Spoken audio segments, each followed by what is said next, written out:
Yo, what is going on, guys? NHL 15 Hockey Ultimate Team, the Dekestry, Episode 2. A huge shout out to Hut Puck Traders for a fast and reliable service. We're going to jump right into this game after our first game winning, and now we're going on to Episode 2 into our second game, and we score from a point shot from Goligoski, giving us a 1-0 lead semi-early into this game. And that is a power play goal. So we're starting off this game on a pretty good note, scoring very early. But if you guys watched me last year, you know I'm not good at keeping leads. Luckily, I hit the post right there. I watched the replay. I don't understand how I hit the post. Maybe there's a bit of an empty net thing. But doesn't matter because he does come down and he does score. He had a pretty good team. He had Datsuk and Brett Burns. I don't really remember anyone else he had that was too good, but those were his two good players. Datsuk literally was winning every faceoff for him, and it was really hard for me to do anything. But Verbata does score a pretty nice goal right there. One of my nicer goals so far throughout the series, even though this is only the second game. But I thought it was a pretty nice goal. Verbata is a very, very good player. I don't remember, I think he was in 83 last year, 84 in Hut last year. But I didn't really use him too much. But this year, in the two games I played a bit more after this. But in these two games, he's been pretty good. He's got a really good shot and he's pretty fast. This guy just dangles all over me.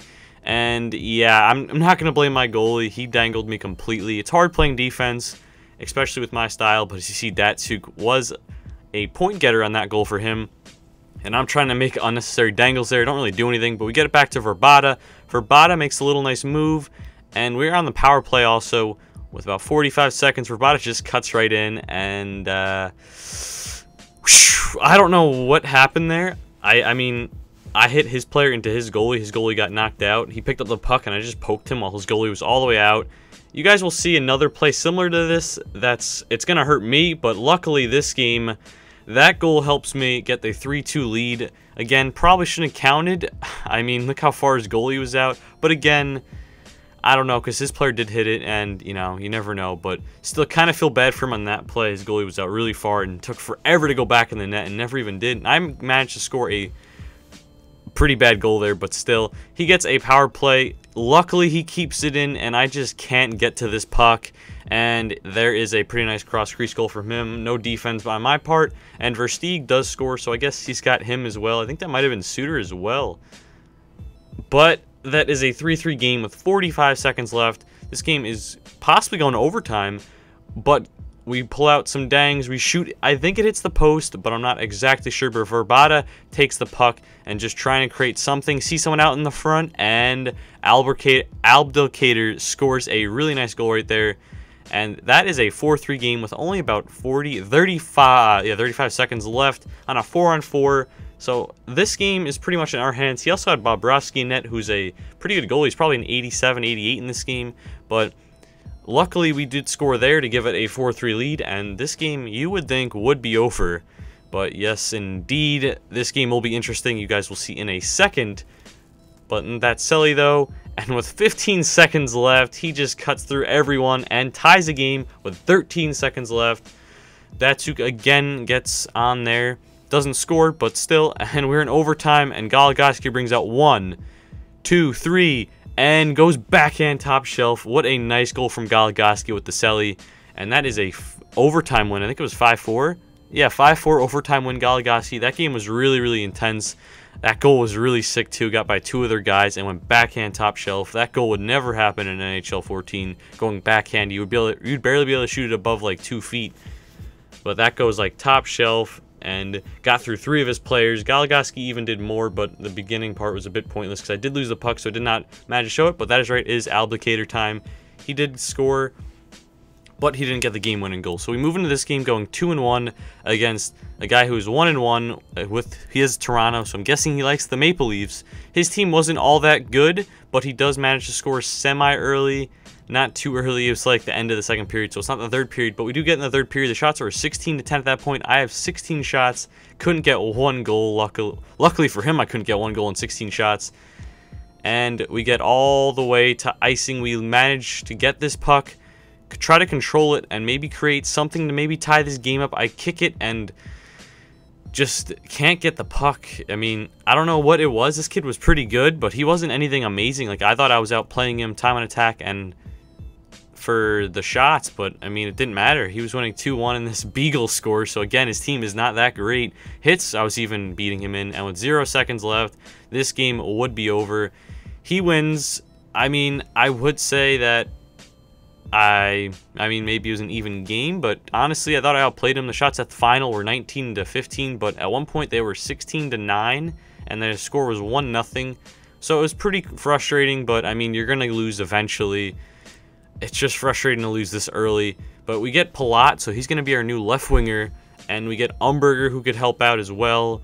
Just going through some of the packs we've pulled and some of the additions that are going to be on our team. And Skinner, I can't wait to put him on my team. He is such a good player. Last year he was even really good. I think he was an 86 last year. This year he's got a boost to 87. And we're going to open another pack.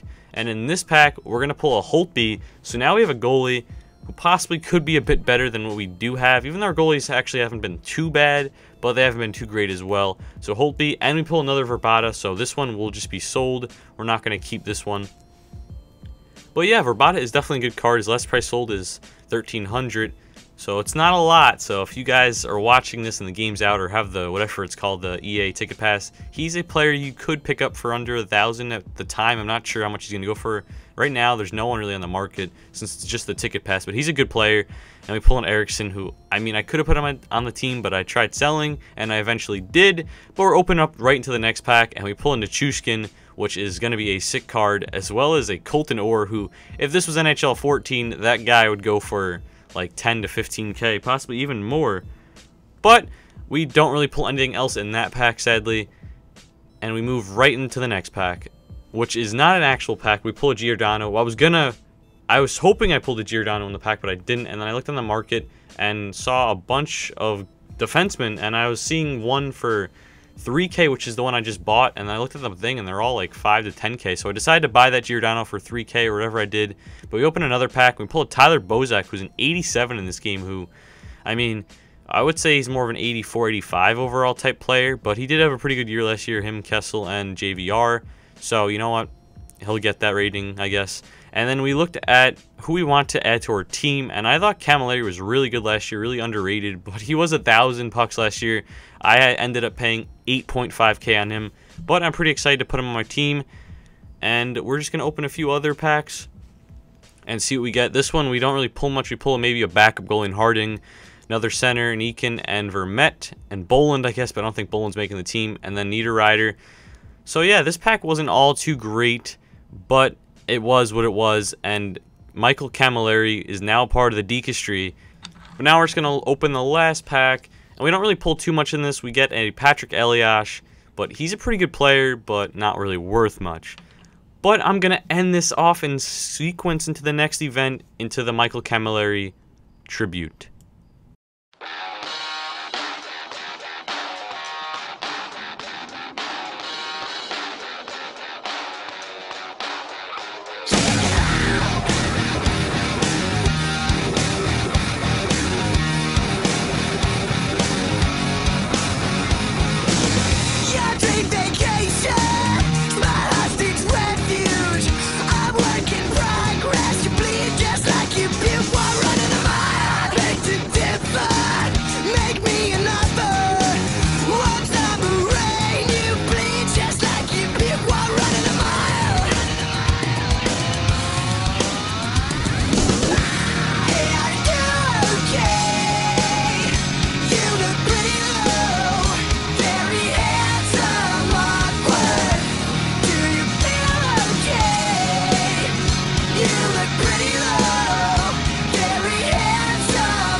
That is right, we pulled a Michael Camilleri. Well, we bought one for 8.5 thousand, which was sort of a lot of pucks. I mean, he was 1k last year, but he was definitely worth it. And we move into this game, this guy was 0-3, and we go down 1-0, but Skinner pulls out some dangles and goes backhand top shelf.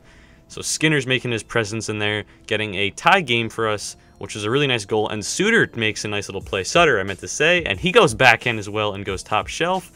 And that would give us a 2-1 lead. A bit of lag there, which I wasn't really sure why.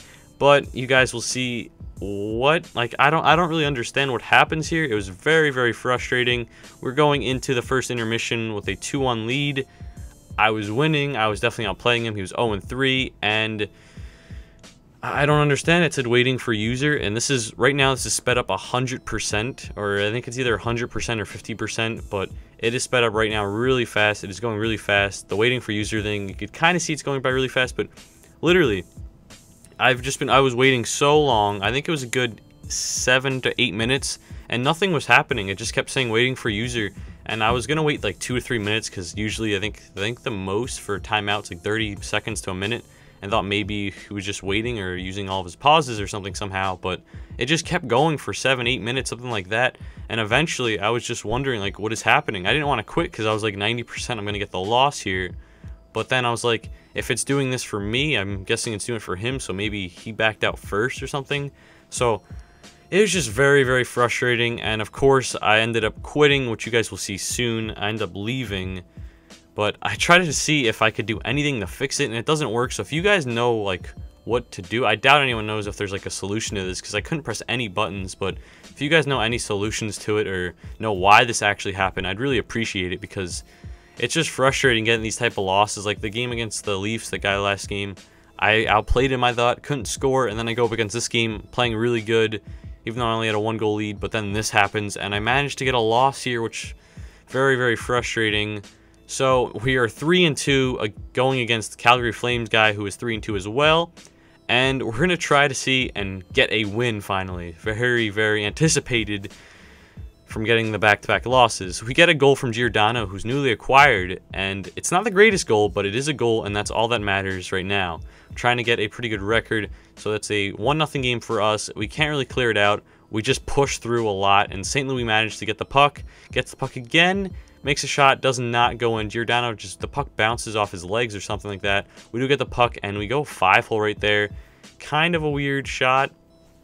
But hey, again, doesn't matter how you score as long as you're scoring. St. Louis with some nice moves and just snipes it bar down to give us a 3-0 lead. And this game is pretty much over. I mean, can't do anything. He wasn't playing terrible, but he couldn't score. I guess that was my problem against the Leafs at one time. And it is a 3-0 game for us. And we are moving up against another Leafs fan. This guy is a 5-2. We are 4-2. Was hoping this would be a good game, another win, because we start out pretty fast with a goal. With St. Louis again, he's been really good. I was going to give him the captain card, but we gave it to Kessler instead. And then Schwartz scores for him. Again, bad defense on my part. But then we come right back, and Verbata scores to give us a 2-1 lead. So this game is kind of a breakaway fest, but it's in our favor. He wins the faceoff. I couldn't win the faceoff against this guy. And, of course, he deflects it in to tie the game up. And at this point, the game is completely even until the third period, until this terrible play.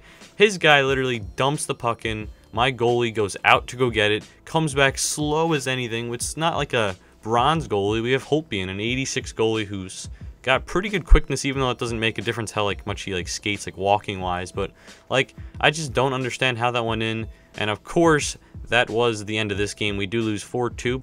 But that's pretty much the end of this episode. I did realize the Kessler pull that you guys may have seen him score, wondering where is he. We actually pull him right here. It was prior. I forgot to edit in. I didn't want to edit everything up and change everything up. But we did pull a Kessler. So our first 90 overall pull, as well as a Darren Helm, which is sick. And Kessler was named captain, and Helm was put to the third or second line. But both of these players are really good. But we got to get our record back on track. If you guys enjoyed this video, please leave a like. And I will see you guys next time.